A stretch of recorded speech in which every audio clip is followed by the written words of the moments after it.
नमस्कार छात्रों, मैं विजय कुमार। हम लोग बात कर रहे हैं प्रश्नावली 1.1। 1.1 में हमारा कल क्वेश्चन नंबर 4 तक हो गया था। आज हमारा क्वेश्चन नंबर 5 है। ठीक है, हम लोग बेसिक से भी चलेंगे और आपको शार्ट पे भी बताएंगे। बहुत ही बेहतरीन तरीके से आपकी क्लास चलने वाली है। एक एक स्टेप बताऊंगा। कोई भी कितना भी कमजोर छात्र होगा ये नहीं कहेगा सर मुझे प्रश्न समझ में नहीं आया। फुल डिटेल में समझाता हूँ। चलिए, प्रश्न दिया है आपका, यदि HCF कोष्टक में 225 और कॉमा 60 फिर दिया है बराबर में 225 गुणे 5 माइनस में 10x, तो x का मान ज्ञात कीजिए। बहुत ही सिंपल क्वेश्चन है। हमें क्या करना है, देखिए यहाँ पर कह रहा है HCF, ये HCF ये निकाला नहीं गया, HCF का मान है। जब इसका निकालेंगे मान हम, तब HCF निकलेंगे। ठीक है, जैसे कि हम 225 इधर रफ पार कर लेते हैं हम लोग। इसका हम 225 है और फिर दिया है 60, इसका HCF निकालते हैं। ठीक है, सबसे छोटी संख्या हमारी क्या है 60। 60 से भाग देंगे किसमें, 225 में। मैंने बताया था बेसिक से, जो हमारे न्यू बच्चे हैं उस बेसिक वाले वीडियो न्यू वाले बच्चे हैं वो बेसिक वाली वीडियो देखेंगे तो जरूर समझ जाएंगे। ठीक है, कि जो हमारे ओल्ड बच्चे हैं वो तो समझते ही है। ठीक है, तो 60 में से भाग करेंगे कितनी बार जाएगा, 3 बार। तो 3 0 हम 0, 3 6 18, घटाएंगे 5 8 4 12 45। 45 को अब क्या करेंगे, पुनः इसमें 60 में भाग करा देंगे। ठीक है, तो 45 से करना 45, ये आपको कितना निकला 15। 15 को हम क्या कराएंगे, इस 45 में भाग करा देंगे। तो 15 3 45 आपका कट गया। देखिए पूर्णतया काट दिया, कौन काटा, 15 काटा। तो HCF आपका क्या निकला, HCF जो निकला वो 15 निकला है। ठीक है, इससे आसान कोई तरीका नहीं है HCF निकालने के लिए। राइट, मेरी बात को ध्यान समझिए, ये वाला स्टेप आपको सीखना पड़ेगा। आप यूपी पुलिस, यूपी लेखपाल, SSC CGL कोई भी वनडे एग्जाम आप देने जाएंगे तो आपका जो HCF निकालेंगे, LCM HCF, तो HCF आप इस तरीके से निकालेंगे। LCF मैंने तरीका बताया था। ठीक है, तो HCF हमारा बेस्ट तरीका है। आप जब इस SSC लेवल में तैयारी करेंगे तो इसका पेपर एक आपका चैप्टर दिया है LCM और HCF, उसमें से जरूर क्वेश्चन आते हैं। तो आप अभी से सीख लो, आगे चलकर आपको काम देगा। ठीक है, तो हमारा HCF क्या निकला 15। अब आते हैं क्वेश्चन को। क्वेश्चन को हम हल करेंगे। ठीक है, कितना दिया, HCF 225 60 बराबर में 225 गुणे 5 माइनस में 10x।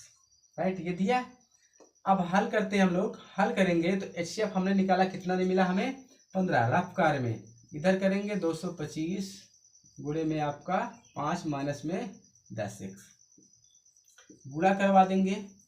5 5 25 की 5, 5 दूनी 10, 10 11, ये 12 हो जाएगा। ठीक है, 5 5 25 की 5, हासिल आया 2, 5 दूनी 10, 10 2 12, 5 दूनी 10, 10 11। ठीक है, माइनस में आपका 10 को इधर लाएंगे तो प्लस में आ जाएगा।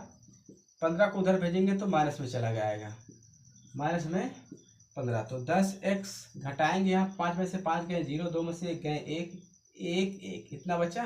x को हम 10 को उधर भेज देंगे तो बराबर में जाएगा, तो कितना हो जाएगा 110 11 10 अपान में 10, 0 से 0 कट जाएगा। तो आपका क्या निकलेगा, x बराबर 111।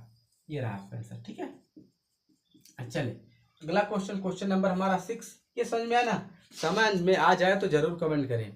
कमेंट ही आपका हमें उत्साह बढ़ाता है कि और थोड़ा सा ध्यानपूर्वक पढ़ाएं। ठीक है, चलिए क्वेश्चन नंबर हम 6 की बात करते हैं। नोट करिए इतना।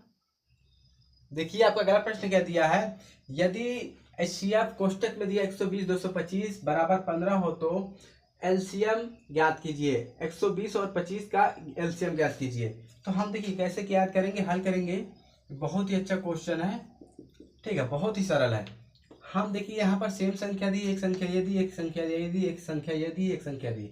पर यहाँ पर आप देखिए 120 यहाँ भी दिया, 120 यहाँ भी दिया, 225 यहाँ भी दिया, 225 यहाँ दिया। तो हम क्या करेंगे, पहली जो संख्या है हमारी उसको हम क्या मान लेंगे N1, दूसरी संख्या जो हमारी है N2 मान लेंगे, क्योंकि सेम संख्या दी है तो हम N1 N2 मान सकते हैं। इसका एक फार्मूला है N1 गुणे, मैंने आगे ही बताया था, N1 गुणे N2 बराबर में आपका LCM गुणे HCF, मैंने बताया था। ठीक है, तो अब रखेंगे N1 हमारा कितना दिया है, हमें ज्ञात क्या करना है, ज्ञात हमें करना क्या है LCM।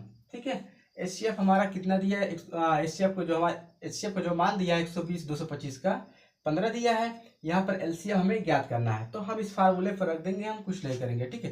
तो 120 गुणे आपका 225, एलसीएम हमें ज्ञात ही करना है। एचसीएफ आपको कितना दिया है, 15 दिया है, राइट। अब हम एलसीएम बराबर निकालेंगे, तो 15 इस साइड भेज देंगे।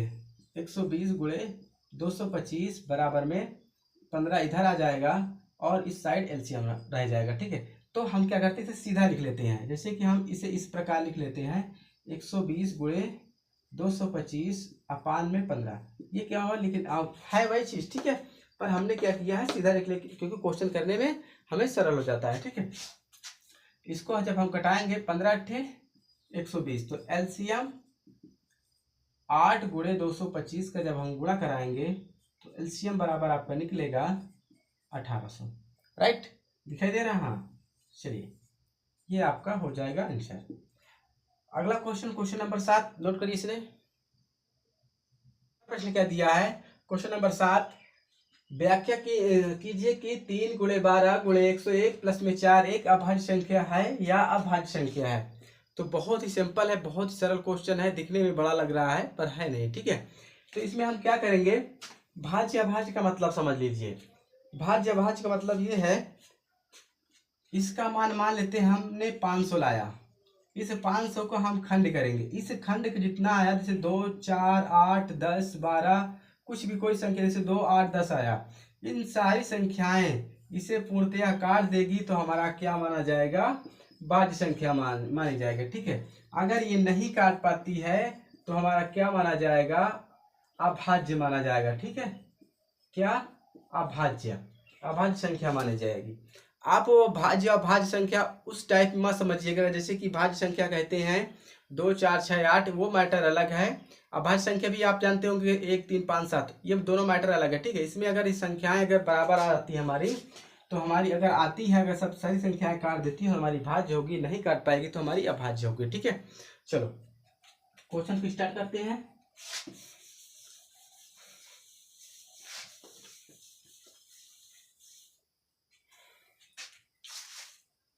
हल करेंगे,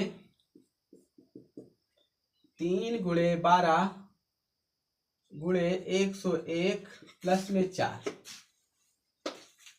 कितना, 101 प्लस में 4, इन सभी का हम जब गुणनखंड कराएंगे तो हमारा 36 40 आएगा, ठीक है। कितना आ जाएगा, 36 40।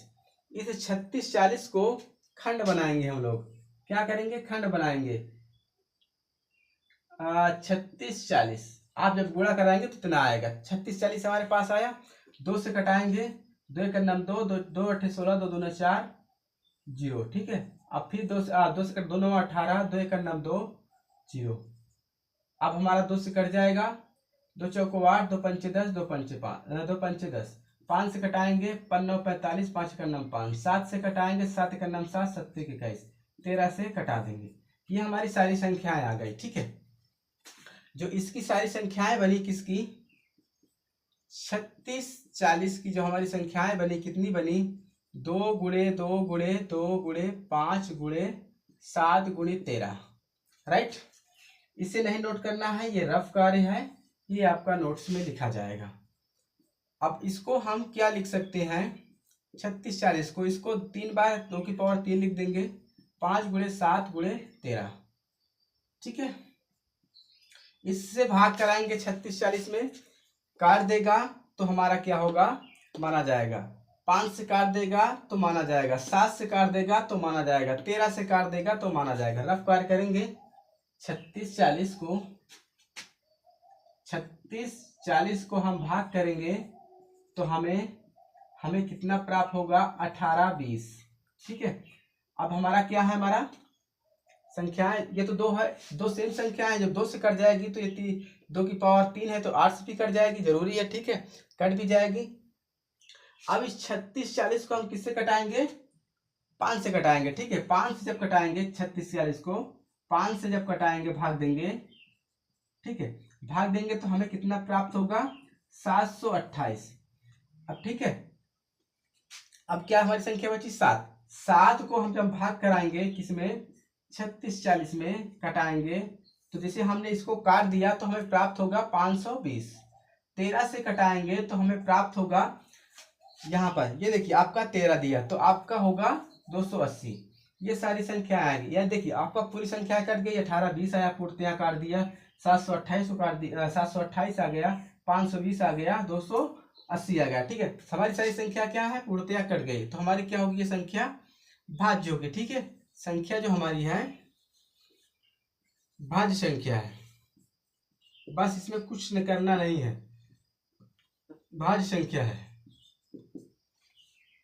कुछ नहीं करना मेरे भाई, बस इतना ही करना है, ज्यादा ओवर दिमाग भी नहीं लगाना है, ओवर दिमाग लगाओगे तो परेशान होगा। ठीक है, इसमें कुछ नहीं कर रहा है, जितने भी इस टाइप के क्वेश्चन मिले तो आपको क्या करना है, उनको गुणा कर लेना है और एलसीएम निकाल लेना है।